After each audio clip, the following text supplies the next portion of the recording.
ચલો ભાઈ ગયા છીએ રસા આપણે ઢીલા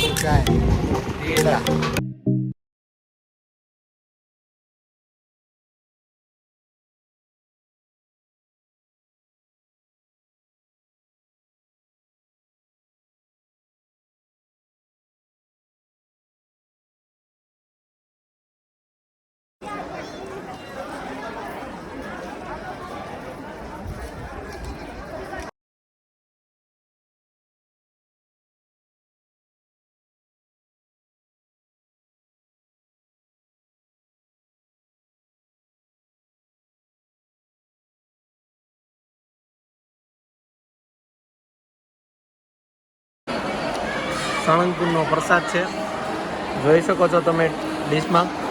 સાળંગપુરમાં પ્રસાદ લેવા આવતા બધા ભક્તજનોને અપીલ છે કે કોઈ અન્નનો બગાડ ન કરો, જેટલું ખાવું એટલું જ લેજો. અને અહીંનું બેસ્ટમાં બેસ્ટ છે મોરૈયું અને બટેકાનું શાક ને જોઈ લો કઢી સતી તો બતાવી દઉં.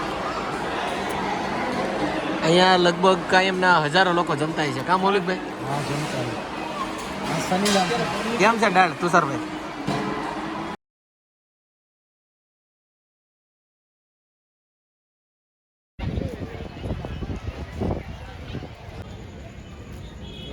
નમસ્કાર મિત્રો, આ જોઈ શકો છો તમે જીવા ખાતરનો દરબારગઢ છે.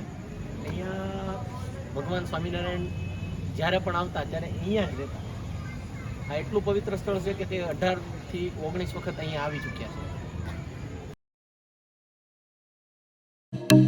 તો એ કરાઈ દે બધાને હાજો જય જયકાર થઈ જાય.